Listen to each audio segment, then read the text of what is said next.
Hello, this is Eric Thompson. I am owner and lead financial advisor of Peerless Wealth, a registered investment advisory group located in Columbus, Ohio. As always, thank you so much for tuning in. This one I've been wanting to do something like this for a while because I've seen this my whole career. And it's really kind of probably one of the top mistakes I see people make with their money. And the title of this is The Retirement Killing Habit Hiding in Your Garage. So you might be able to figure it out.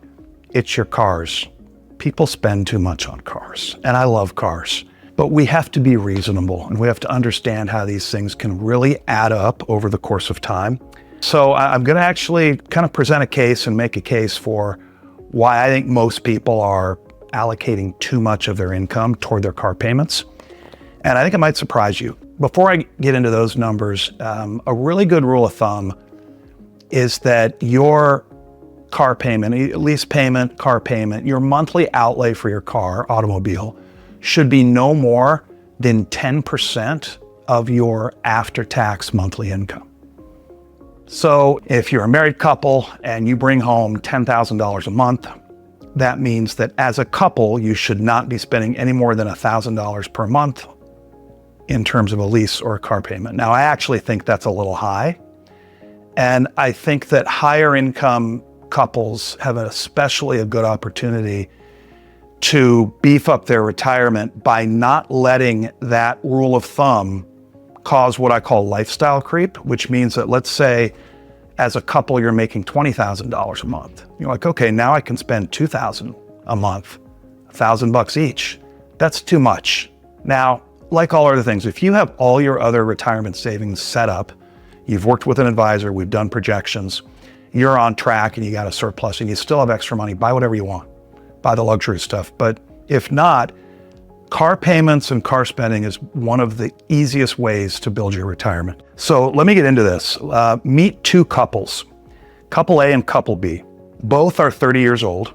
Both are making about $200,000 a year jointly, but they make very different choices with their cars. Couple A leases two new cars, one for each of them, every 3 years with $5,000 due at the beginning of each lease, due at signing. And their payment is $772 per month. And I know that's very specific. That'll make a little bit more sense later.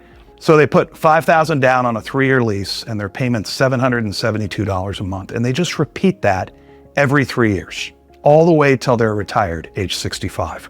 Now, as you might expect, that's a pretty nice vehicle. Today, you can lease a new Tesla Cybertruck for roughly $779 a month with $5,000 down. You can also lease a Mercedes E-Class for about the same amount. Now, these aren't supercars, but they're nice vehicles. And sometimes people that are doing pretty well, they're like, they try to justify themselves that they should be driving that. But let's contrast that with couple B. They make the same income, but couple B buys smarter. They buy two used vehicles for about 40,000 miles for about 30,000 each.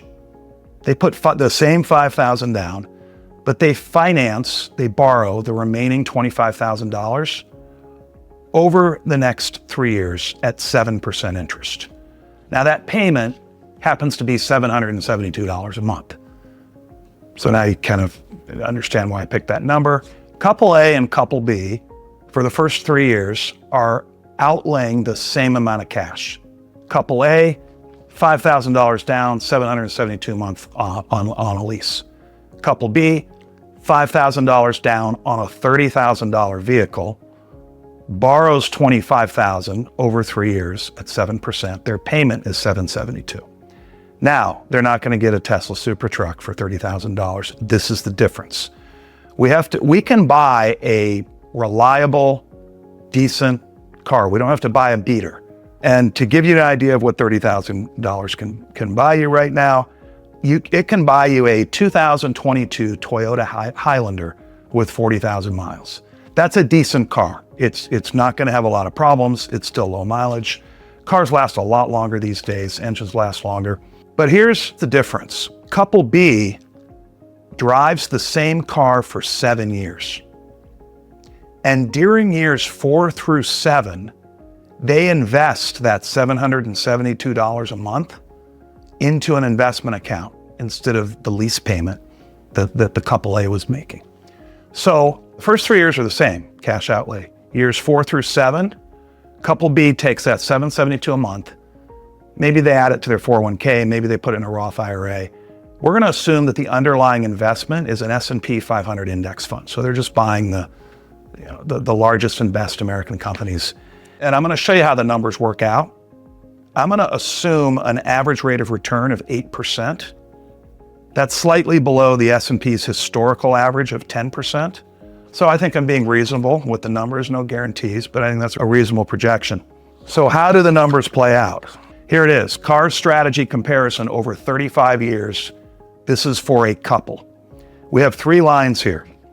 The bottom line is a gray dotted line. That's couple B, the buy used and invest. That's their total cash outlay. The $5,000 a month, the $772 a month for the first 3 years, nothing for 4 years, start over again. So their total cash outlay was just over $370,000 for 35 years. Couple A, the lease lifestyle couple, just spent $772 a month, and $5,000 down every 3 years. So they obviously spent more because they didn't have the 4 years where they don't have car payments. So they spent almost double, $648,000. A lot of analysis ends right here. And a lot of people in my industry, when they say, hey, buy a reasonable car, they end the analysis here and they say, oh, couple B spends half by buying a used car. That's not even most of the benefit of that. The benefit is the yellow line. The yellow line is the effect of investing that $772 a month in years 4 through 7, repeated for 35 years. That grows to over 1.6 million. That's a real number. You know, you hear people, oh, don't go to Starbucks and skip the lattes and all these little money saving tips. Those are just rounding errors. These are meaningful.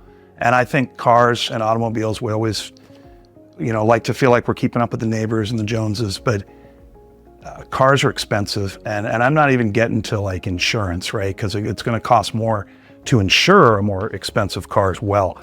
So if you can swallow your pride just a little bit and just buy a reasonable car, and here's the key, you have to invest that difference.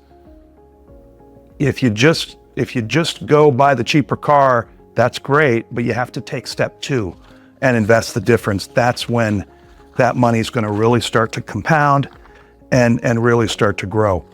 And here's something I didn't even include. I didn't include any sort of trade-in value on couple B, right? Couple B is buying used cars. They own it, they don't lease it. They're going to hold them for 7 years. They bought it 3 years old. So by the time they are ready for a new one, it's going to be a 10-year-old car. It's going to be worth something. Probably not a lot, but something. I didn't even put that in the analysis. So that would actually mean couple B would be even more ahead. However, I also didn't put the fact that couple B, by buying a used car, I will admit they probably will have a little bit higher maintenance costs because they are buying something that has 40,000 miles on it. They might have to add some brakes, some tires quicker than the person that's leasing it. I think people use it to justify buying a new car. Oh, well, I don't want to have to maintain. So something with 40,000 miles is going to be fine. In fact, a lot of times you can get them certified used, and it's really just things like tires and brakes. And those aren't going to cost $1.6 million over the course of 35 years, obviously. And I think it's probably pretty fair to say that not including the value of the trade-ins sort of offsets the extra maintenance. So hopefully that's a compelling reason to maybe sort of change the way you spend money on vehicles. And I want to also clarify, this is not a buy versus lease argument. I don't think it's as important. I do think buying used, that's how I've always done it personally. I do think that's better, but it's just the amount of money in total that's going to cars needs to be reduced and needs to be invested. Yeah, I think buying for most people is a little bit better than leasing, but you just got to rein those numbers down and invest the difference. So overspending on vehicles is sort of the silent killer of retirement. Cars aren't investments. They go down in value. And that luxury car is when you figure in what I call opportunity cost, what the money could have been doing, is probably costing way more than you think.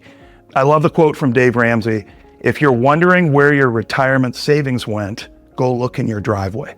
And with that, I'll end the video, and I thank you for watching. Signing off, Eric Thompson, Peerless Wealth.